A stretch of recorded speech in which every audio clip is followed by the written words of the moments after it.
Hi, everyone. This is Dr. Lori Bruce, and you are listening to From Both Sides of the Couch, where I discuss all things therapy from the perspective of both a psychologist and as a client. Today, you're going to meet my dear friend and colleague, Carly Danos. Carly and I talked about so much that I decided to break our discussion into two parts. In part one, Carly talks about our family roles. Carly shares several different roles that you might identify with in your family growing up. We all played different roles in our family of origin. Some of them were helpful and some of them less so. In part one, Carly is going to talk about the names of the different possible roles, as well as the concept of our birthrights. When our birthrights are not consistently met, we're going to struggle with a variety of issues in adulthood, which we'll actually start discussing in part two. In part two, Carly will talk about what we can do when our birthrights were not always consistently met. Each one of us inside has a healthy adult self, though it may not always feel that way. And by understanding our family roles and our birthrights, we can begin to get to know our healthy adult self and have that self be the one in charge. I hope you enjoyed this episode as much as I did recording it. Hi, everyone. Welcome back to From Both Sides of the Couch. My name is Dr. Lori Bruce, and today I have the absolute delight and pleasure of introducing to you a dear friend of mine. Her name is Carly Danos, and she is a licensed professional clinical counselor and supervisor. She is a certified career counselor and has additional training in DART, or developmental and relational trauma therapy, and EMDR, which stands for eye movement and desensitization and reprocessing. In therapy and psychology, everything is letters. It's all letters. So Alphabet soup. Yeah. alphabet soup, yes. Carly also has a certificate in somatic embodiment skills, and I am very, very grateful, Carly, for you to be here and joining me today. Oh, what a blessing to be here. So wonderful and honored to be here with you, Lori. So thank you. We have a lot of ground to cover today. Carly and I are going to be talking about family roles in the family system. So just giving a brief background, very, very brief, and then I'm going to pull Carly in to answer some questions because this is definitely not an area that I am as familiar with. When we think about our families growing up, we think about our family system, and each child in the family oftentimes plays a specific role, whether they are even aware of it or not. So today we're going to be talking about what those possible roles are, and you can listen and try to get a sense of whether or not that fits for you in your childhood. We'll talk a little bit about how these roles get developed, how they can sometimes be problematic in our adult lives, and what are some things that we can work on today to help us get unstuck from some of these old patterns that no longer serve us. So I'm excited about this conversation today. Carly, if you wouldn't mind, maybe it would be a good place to start would be to just talk about what the names of those specific family roles are, and then kind of describing what each of those roles look like. How does that sound?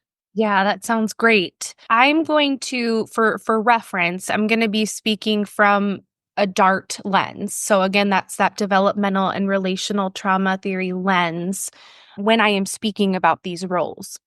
So a woman named Pia Melody is the woman credited with creating DART.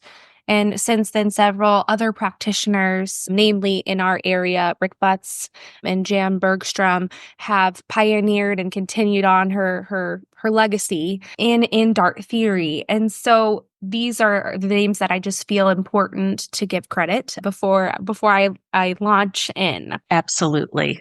Yes. So, in talking about the particular roles, PMLD describes them kind of in these two categories. We as humans, we love these black white things, right? We like them to Hmm. be an or. And so she said, "Okay, yeah, this is what happens. We kind of either develop this positive role, and I'm using air quotes here, positive role, or we developed a so-called negative role in our family system."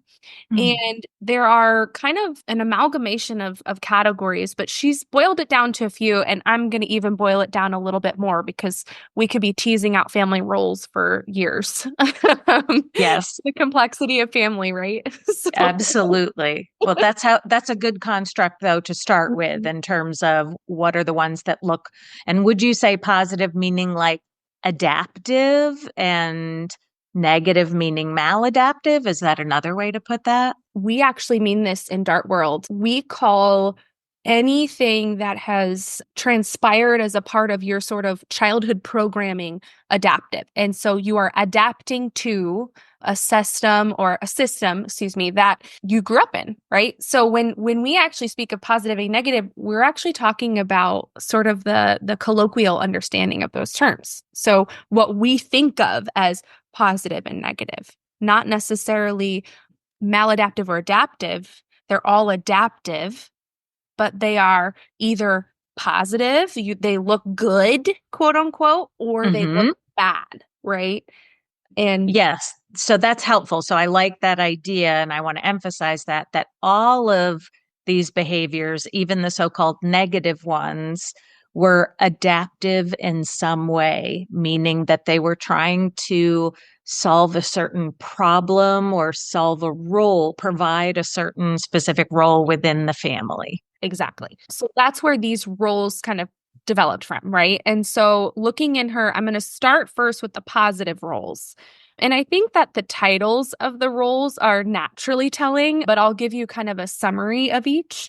The positive roles, again, these are roles that are looked as good, right? Hmm. Looked upon as good by members of our society. So either having a hero or a heroine type role, the counselor role, Hmm. where you and I can go deep dive into Yeah.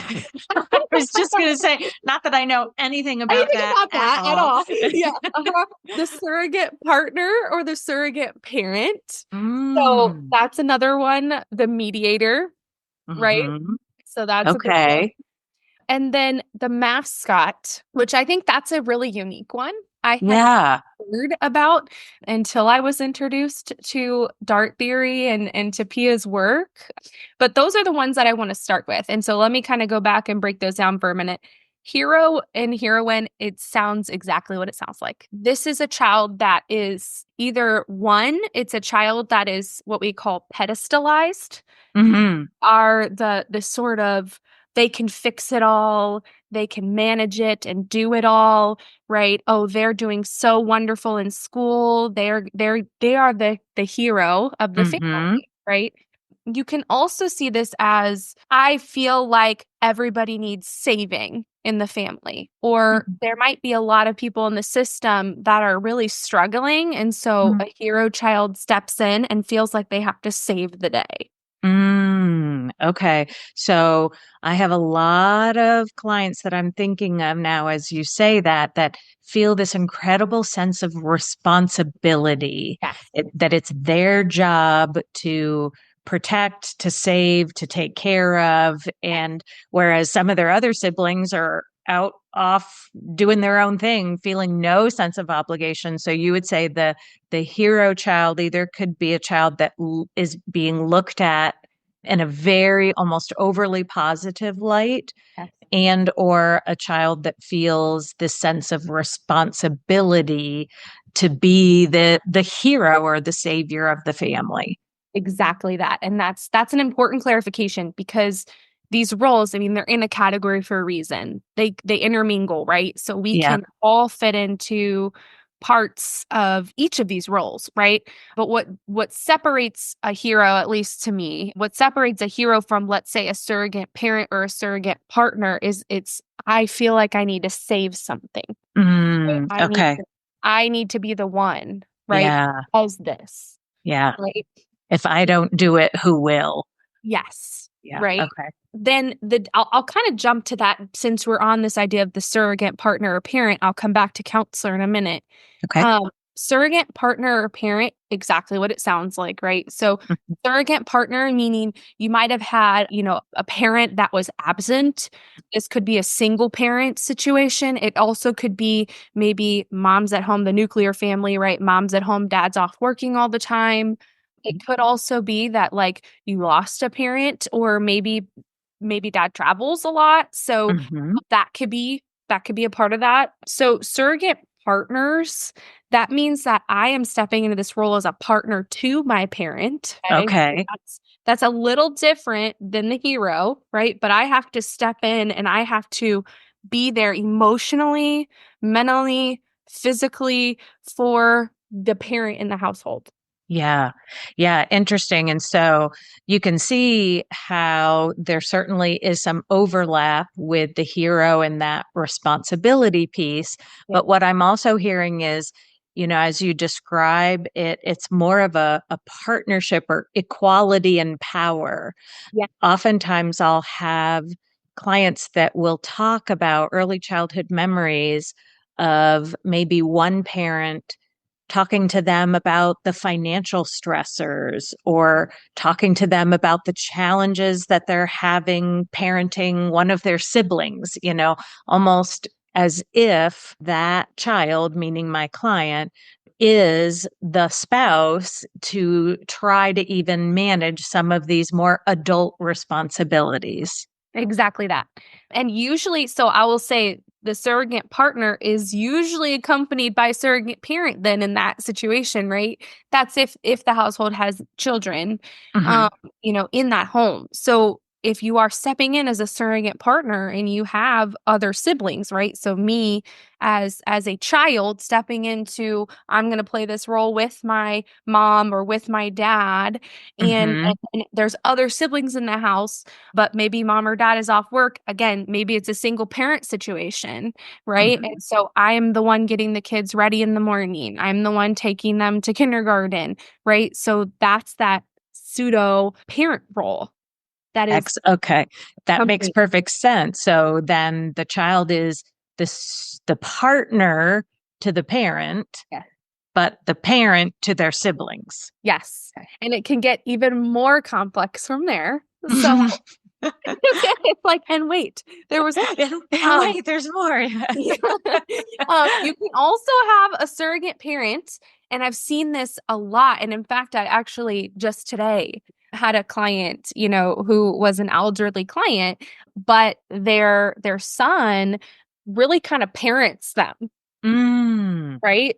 So Hmm. you could also have that where you have a child who, developmentally is taking on more than is appropriate for their age or appropriate for their developmental like role, and they are parenting a baby. Yeah. Yeah.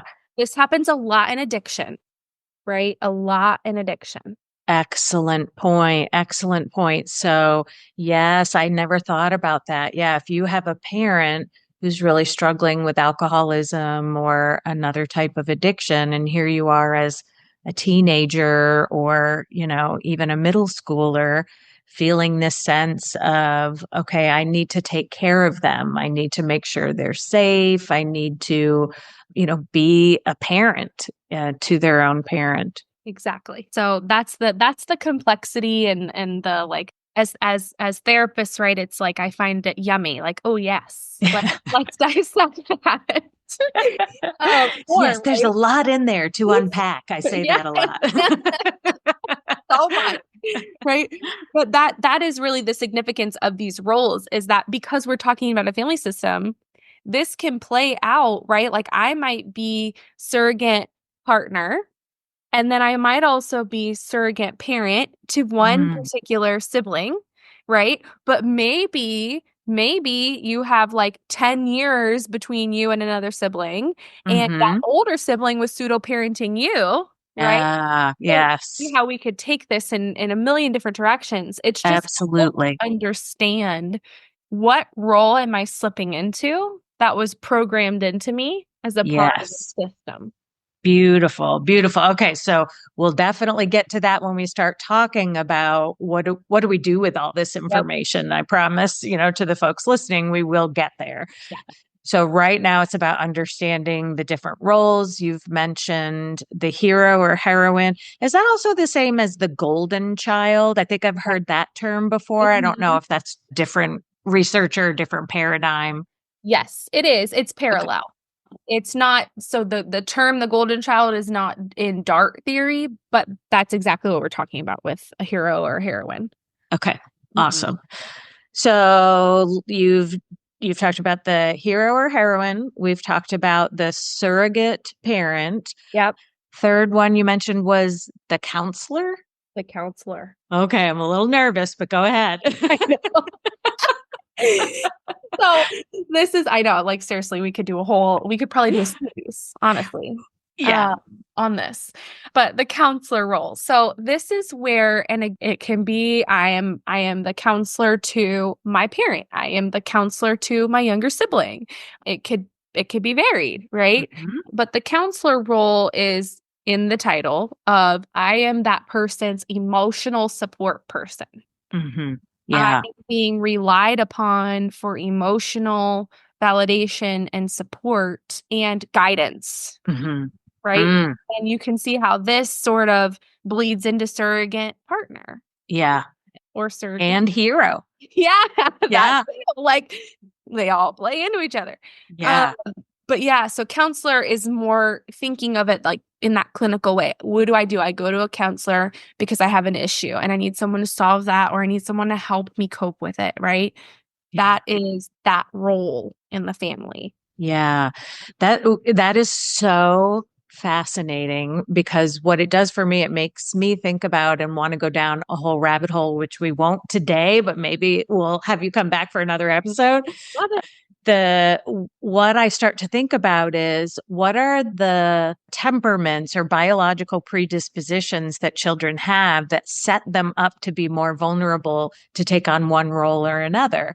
I feel like I've always been a sensitive kid, so I'm emotionally attuned. And again, it's sort of chicken and egg. Yes. Did I become emotionally sensitive and attuned because I chose this role, or did I choose this role because of these predispositions that I have of just being emotionally intelligent and being a sensitive person? I think that's really fascinating. And I'd also love to know how many of us in the field played that role as a child.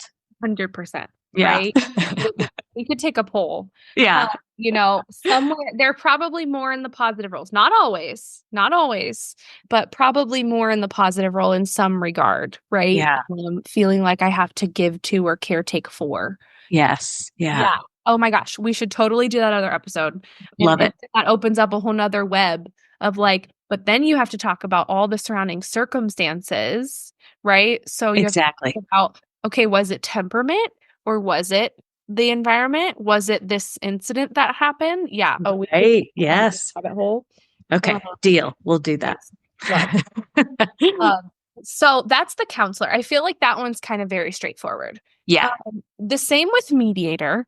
I think mediator is fairly straightforward. And again, the difference in a mediator versus a counselor is that I don't take like, you don't come to me to solve a problem.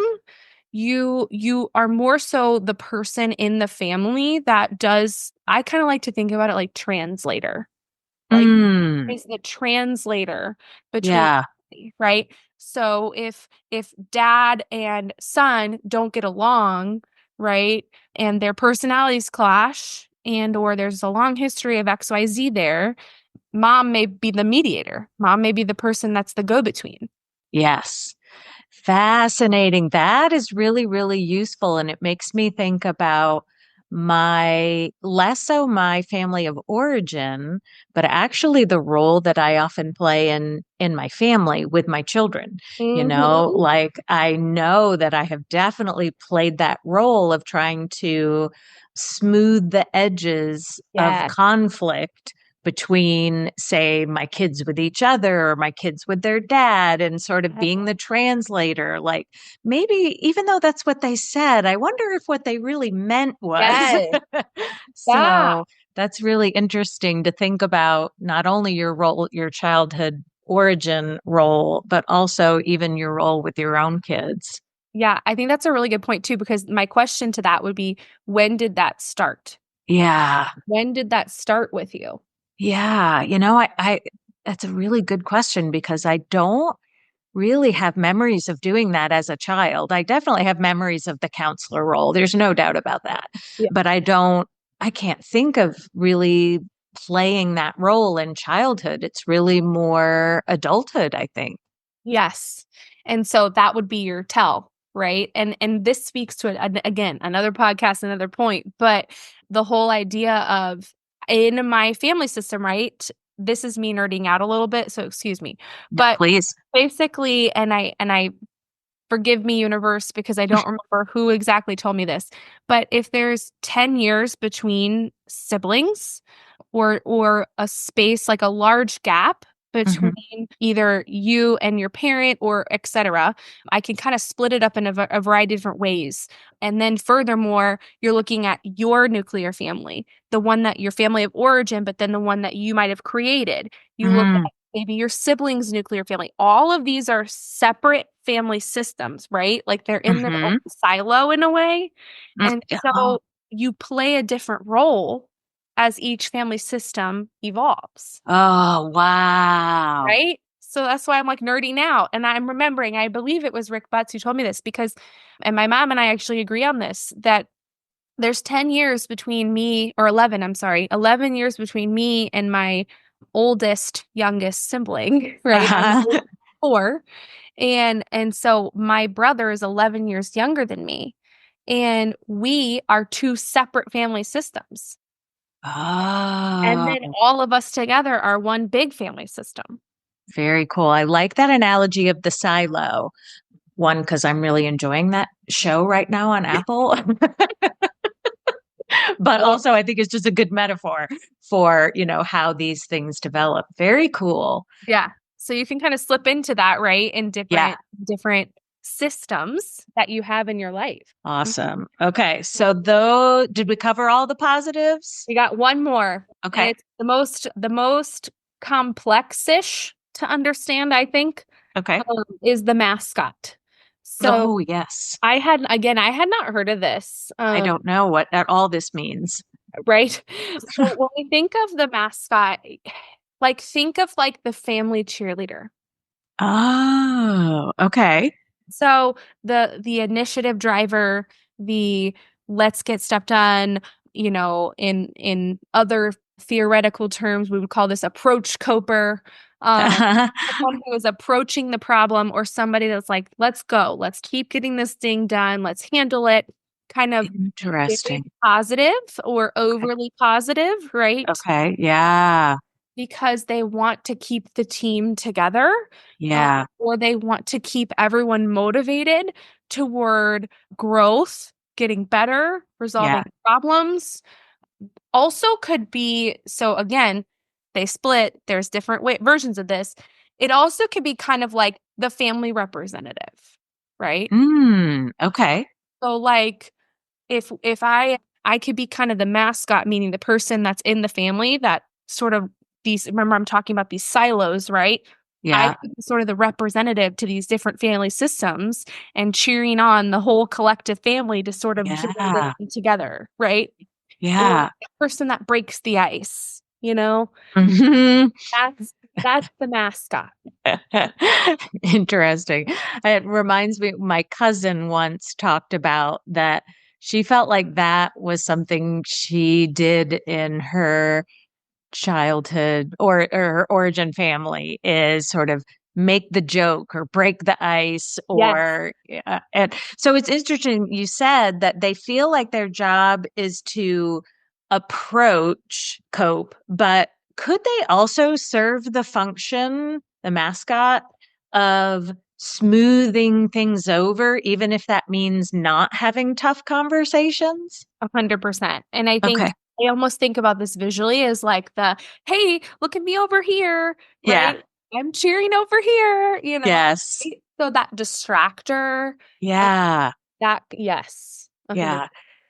The last thing it reminds me of, you often hear this phrase, so and so was the glue that held our family together. And when that person passed or when that person left, it was as if the family system didn't know how to connect anymore. So I'm Mhm. wondering if that also is kind of that mascot role. You can see how that would be in lots of different roles. But to me, it sounds like the mascot role really exemplifies that, the glue. Yeah. Yeah, I think that's a great question. I'd have to like look up that a little bit more or dig maybe with Rick or Jan or Pia's work a little bit more because that's a good question. Because sometimes I see the glue, and again, it's all of these are in different roles. Yeah. Sometimes I see the glue as kind of the counselor or the Mhm. mediator, right? Yeah. They can be Yeah. glue, but I think you could totally have a mascot that's glue, right? Yeah. Because they're the people that people rally around. Yes. And that's what you're Yes. saying is that idea of I'm rallying around this person, right? Yeah. I think that makes sense. Awesome. Yeah. Okay. So those are the Yep. positives. It's We've always covered good that. to start with the positive. I love starting Right? with the positive. Now let's lean into some of the negatives. What have we got there? Yes. So this is a little bit of a shorter list. Let me kind of define negative role too, because Okay. I think that this is a little bit harder to understand. And negative roles take, I would say, like more dynamic shapes than, and I mean, don't get me wrong, I think the positive roles are super dynamic too, but I think of when you think of positive role, the schema or the association is, oh yeah, that's good. They're doing something that brings an end result of positivity or productive in some way. Yeah. In negative role, we're not necessarily talking about just bad. We're Okay. talking about a couple of different ways we take the word negative. So we're talking about bad, yeah, that's one of them. But we're also talking about negative like a minus, a subtraction. Okay. Okay. And so these roles are a little bit more like as a list, it's a little bit more dynamic. So, quote unquote, negative roles include the scapegoat, Hmm. a rebel, and the lost child. Okay. Okay. So, a lot shorter of a list, Yeah. right? I'll kind of go in that order. So, the scapegoat, I think a lot of people are most familiar with that role, like feeling Hmm. like a scapegoat or the if I say black sheep, that's kind of rebellish too, but the black sheep or the thing that the family might be having an issue, right? But they focus in on this child's behavior or this parent or maybe it's like a behavior of a particular child. So it might Mm.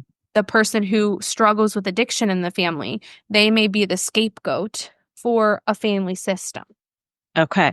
So would another way be to be able to say this as the person who often gets blamed Mhm. and often the person who comes into treatment? Yes, Okay. exactly that, exactly that.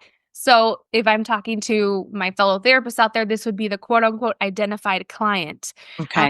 but may not actually be the actual client, right? But an identified client. Yes. It could also be the person in the family that you find that you're always blaming or Mm. sort of saying, "Ugh, there they go again, da, da, da, da, da, da," right? That's Hmm. the scapegoat. Okay. Um, It's really interesting how many clients I have that feel like, why is it that I'm the one in therapy? yes. My parents did this, my siblings did this, there's all this dysfunction and all this chaos. And I really feel like I'm the sanest of the bunch. And they'll Uh-huh. say, Yep. but I'm the only one in therapy. Yeah. And so that I wonder if the scapegoat role might be playing a part in some of those situations. 100%. Now, let's talk about the rebel. So, again, very intertwined with the scapegoat. The difference between a rebel and a scapegoat is okay, you're telling me I'm bad. You're telling me I'm the problem. You're telling me I'm never going to get better. Right? Well, then Mhm. fuck it. Fuck Mm, it. yeah. Right? And so Okay. this is the kid that acts out. This is the kid that is doing things, or maybe it's the parent. I mean, honestly, I've seen it in both ways. Or maybe it's a parent who has, who has had a kid unexpectedly and they really are developmentally arrested and Hmm. they're still in their phase of Yeah. being in that rebel place, right? Okay. But it's what we called in addictions work, we call it the case of the fuckets. Yeah. Why try? Why even try? If you've already considered me a loser, then I'll just be a loser because Exactly. that's what you already see me as. Right. And that Okay. gives me a sense of purpose. Yeah. Weirdly, right? Like that's Yeah. the sense of purpose of like, well, yeah, that's what I'm supposed to do. Yeah. That's my job. Mm-hmm. Right. Yeah. So that's the rebel role Okay. in that way of being more rebellious, black sheep. Hmm. But again, like I said, black sheep could go either way. You could kind of say scapegoat or you could say rebel for black sheep. Yeah. Okay. These are a little bit more straightforward to me. So we're able to kind of move through them a little faster. Last one is the lost child. So Okay. What does that mean? yes. And this was similar to the mascot for me when I first was learning about this. The cliche version of a lost child would be like your middle child or Mm-hmm.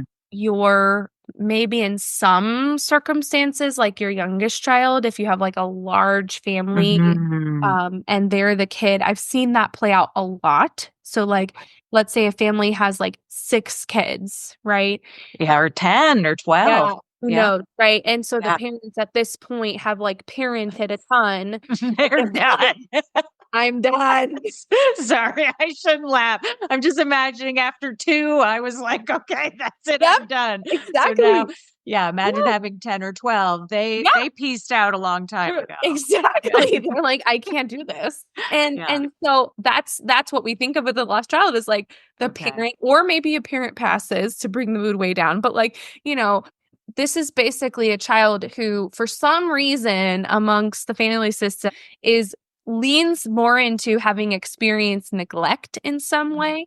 Yeah. So Yeah. I've also seen this a lot in addiction. And again, recently with a client who actually was an older child. And we actually see this a good bit. I would say hero children and lost children are often a combo. How So so? How do you mean? yeah, if I'm going to use the case of a particular client I'm thinking of. Uh-huh. So I am an oldest child, and my parent has struggled with alcoholism, right? Hmm. And I was a child, so I Hmm. couldn't do for myself. Like I couldn't go buy food, I couldn't go make sure that I had all my supplies I needed for school or clean clothes, right? That's neglect, right? So Hmm. that's the lost piece, right? Yeah. But then because my parent isn't providing, because they're struggling with something, Hmm. because oftentimes there's maybe another child who is younger in the picture as well, I Hmm. have to be the person to step up and fix everything. I I have to see. be the person to handle everything and handle the problems, right? Okay. Or they have to fix the house, right? Like I need, Yeah. no one else Mm. is doing it, so I have to go to the store and get stuff and handle it. Yeah. So I think what that really brings up is such a good point that these are not very clear, defined, you can only have one of these. I mean, it definitely sounds as though we can have aspects of several of these roles that 100%. can really fit for us. 100%. And that's what makes this theory, I think, helpful in Yeah. terms of like what we call in internal family systems parts work. So understanding how I show up maybe at work, how I show up with mother roles, how I show up with friends, right? Because in different roles throughout my development, I might have adopted a variety of these different ways of approaching Yeah. relationships. Yeah. Okay. So that covers the negative. Yep. Okay.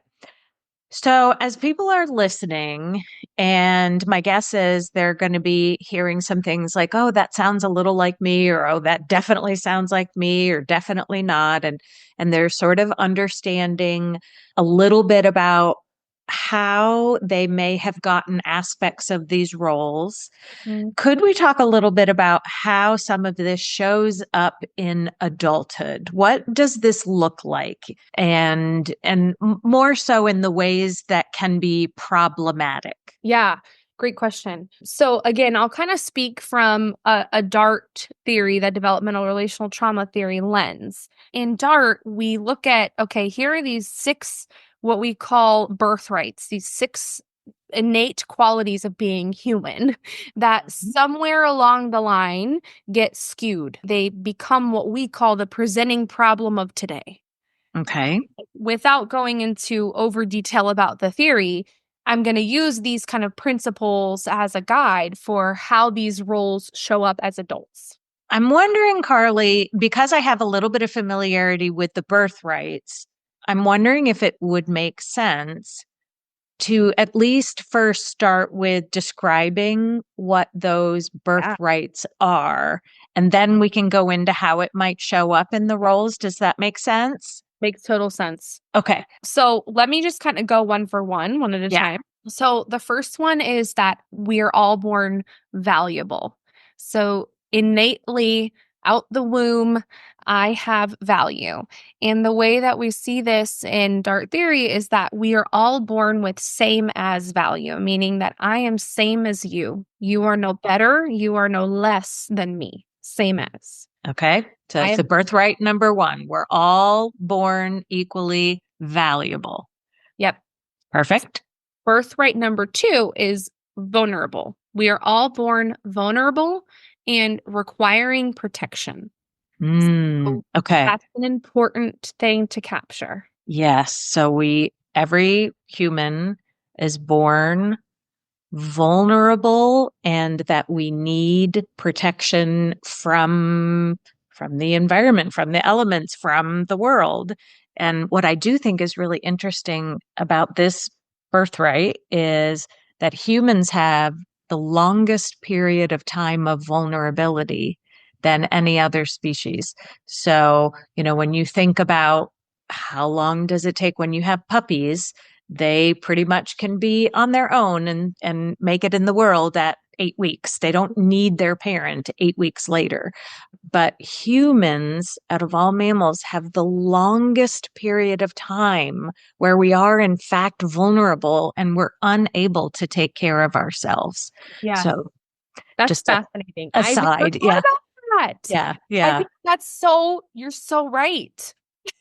I didn't make that up. No, you didn't.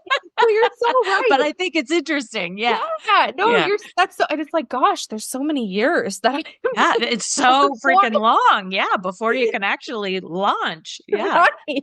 Okay. So the third birthright is? So the third birthright is we are all born imperfect or human. And so we are all innately going to make mistakes, and we are all innately born with human imperfections, right? Beautiful. Yes. Yeah. Oh my gosh. How many times a day do you think, Carly, that you tell people that? Tell your clients that we are all tell clients or tell myself? Which one? Both. Yeah. Both. Right? Right. Oh my God. Exactly. It's a lot. It's a lot, man. And this changes culturally, right? So like in America, right? I think there's a lot more pressure to be perfect based on American culture versus other places in the world. Yeah. Fascinating. Yes, absolutely different podcast. Yeah. And what leads to that? Is it our such an heavy emphasis on appearance and social media and giving this image of perfection? And very, very cool. Interesting. I never thought about that. Dissect it, right? But yeah, that is something to know, because I've seen that play out differently. In American culture, this is a big one. Yeah. And I'll get to that on the next one too, which is dependent. So we're all born dependent.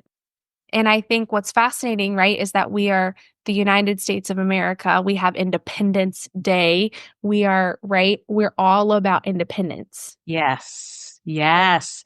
And this is something that even my clients will sometimes I'm ashamed to admit it, but have to remind me when I forget to take culture into perspective. I work with a lot of Latina clients, and they'll say to me, now just remember that in Latin culture, it is really expected that we're going to be taking care of our parents, taking care of our siblings, have this level of connection. And I'll be honest, I forget that Me so too. You're not often alone. as You're I not alone. talk about healthy individuation and Right. setting boundaries and all Yes, of these things. And I really work to try to be more sensitive to that I'm coming from a very Western American lens of what is a healthy boundary.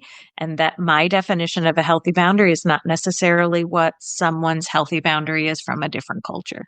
exactly. And we could even break that down further into the US, right? Because immediately when you're saying that, I'm thinking of Southern culture, right? Because I'm from New Yep. Orleans. And so there's the same like certain expectations, right? Yeah. And Yeah. we could go into all sorts of different corners of the US and figure that out. Um, Yeah. Yeah. I was just thinking I grew up in Boston. And so, like, how much of that is, you're on your own, kid? Like, yes. Yeah. at Yes. what age did I get that message just growing up in New England? Like, there is a strong emphasis on, and also, I grew up in the 70s and 80s where we were pretty much left to our own devices. So there's culture in our age, in our generation as well. Exactly. Yeah, Again, nerd in me could just like, let totally. dissect it. But Yeah. it's important to consider that with yourself is like what was your cultural context? And again, if you are a therapist working with clients on these issues, thinking of that. What was their I like to call it their script. What was their narrative? How did they and I think of script not just in terms of the words. If you actually read a play script, right? There's stage directions, there's Mm, costuming, there's how do we lay out everything, right? So it's not just the words, it's the yeah. actual way we run this show. Love You know? that. Yeah. Love that. Yeah. I had to, Yeah. my theater kid. Um, Yes. self. But yeah, so dependency, that's the fourth one. So we are all born dependent, and that Okay. means we require nurturing and require assistance in meeting our needs. And in functional parenting and functional development, we are taught how to eventually meet those needs and in an interdependent way. In a Mm-hmm. a lot more to dive into there, but Okay. basically we are all born with this need of being taken care of and to learn how to take care of ourselves. Okay. Excellent. Yep. The fifth one. So this is what we call being spontaneous and joyful. Mm.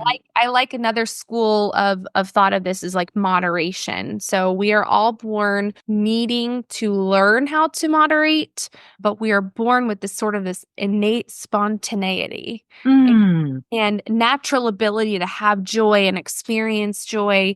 Of course, that's not everyone, everybody's different. But for the Mm-hmm. most part, most people are born with the ability to have spontaneity and joy. Joy and Um, play, I think, is a yes. word that I also think of Yes. as well. And so that is our innate capability. But then again, somewhere along the lines, Might lose that. we lose that. And that's because we become overly moderated. So we'll talk about that when we break down how does this look today. But for the sake of finishing number 6, Hmm? we are all born attached. We are all born attached. Okay. Okay. And if you could, how is that different than dependent? Yep. So attached is your style in terms of relational attachment. Okay.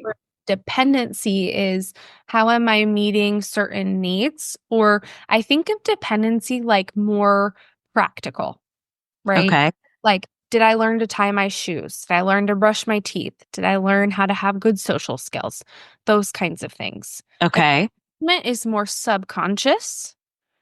It is more in that early developmental stage of life.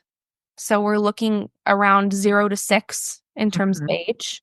Okay. And it is your blueprint for relationships. Okay.